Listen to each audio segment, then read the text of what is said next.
নমস্কার বন্ধুরা, আমি রঞ্জিতা চলে এসেছি একটি নতুন ব্লগ নিয়ে। আজকে আমি দেখাবো, অনেক বাচ্চা কাচ্চা না ফল খেতে চায় না, মা বাবা অনেক চেষ্টা চরিত্র করেও খাওয়াতে পারে না, এবং সবসময় ডাক্তারেরাও বলেন যে জুস করে খাওয়ার থেকে ডাইরেক্ট খাওয়া অনেক ভালো। সেক্ষেত্রে দেখো, এখানে আমরা নিয়ে নিয়েছি আপেল, আঙ্গুর আর কলা। আজকে আর বেশি ফল আমাদের কাছে ছিল না। এতে কাজু কিশমিশ দিলেও ভালো লাগে, কিন্তু কাজু কিশমিশটাও আমার কাছে অ্যাভেলেবেল নেই। আচ্ছা, এরপরে আমি যেটা সঙ্গে নিয়েছি সেটা হচ্ছে, যেহেতু আজকাল সবার বাড়িতেই সুগারের ব্যাপারটা আছে, এই জন্য মধু। প্রথমে আমরা এইটার মধ্যে একটু মধু দিয়ে দেবো। এই জন্য চিনির বদলে আমি মধুটা ইউজ করছি। মধু দিয়ে দিলাম।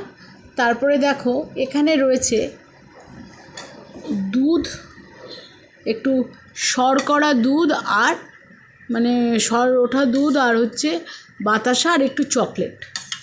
এই দুধটাও আমরা এর মধ্যে দেব। হ্যাঁ, এই দুধটা দেবে, চকলেটটা কিন্তু আর দেবে না। চকলেটের দুধটা দিয়ে দাও, পুরো দুধটা দিয়ে দাও, পুরো দুধটা দিয়ে দিতে হবে। চকলেটটা লাস্টে যদি হয়, লাস্টে দেবে। দুধটা দেখুন পুরো দিয়ে দিচ্ছি। এটা হচ্ছে এক ধরনের স্যালাড, ফ্রুট স্যালাড, যেটা আজকে আমি দেখাচ্ছি। আশা করি সবার ভালো লাগবে। আচ্ছা, এরপরে দেখো, এখানে রয়েছে ক্রিম আর একটু বাটার দেওয়া রয়েছে। এই যে দেখো, বাটার দেওয়া রয়েছে। এই ক্রিমটা আর বাটারটা আমি ভালো করে গুলে নেব। আমার অ্যাসিস্ট্যান্টকে বলবো এটা একটু গুলে দিতে। বাটারটা আর ক্রিমটা খুব ভালো করে গুলে নেব।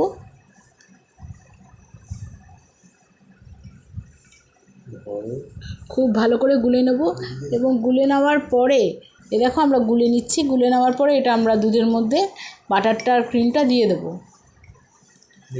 বাটারটা আর ফ্রেশ ক্রিমটা দিয়ে দেবো,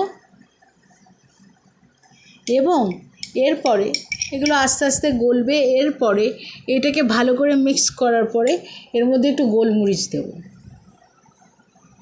খুব সামান্য গোলমরিচ দেবো। ব্যাস, সামান্য গোলমরিচ দেবো। আর তারপরে আমাদের যেটা কাজ থাকবে, আর একটু বেশি করে ফ্রেশ ক্রিম এর মধ্যে দিয়ে দেওয়া। এবং এটা মনে রাখবে, এটা খেলে যেহেতু চিনিটা কম আছে বা চিনি নেই, সেই জন্য কিন্তু কোনো অম্বল টম্বল কিছু হবে না। এটা কিন্তু সুগার ফ্রেন্ডলি, যারা সুগার যাদের আছে তাদের ক্ষেত্রে এটা সুগার ছাড়া লাইট সুইটেন ব্যাপার নিয়ে এটা হচ্ছে। সুতরাং এইটা আমরা দিয়ে দেওয়ার পরে এই যে জিনিসটা, এটাকে আমরা ফ্রিজে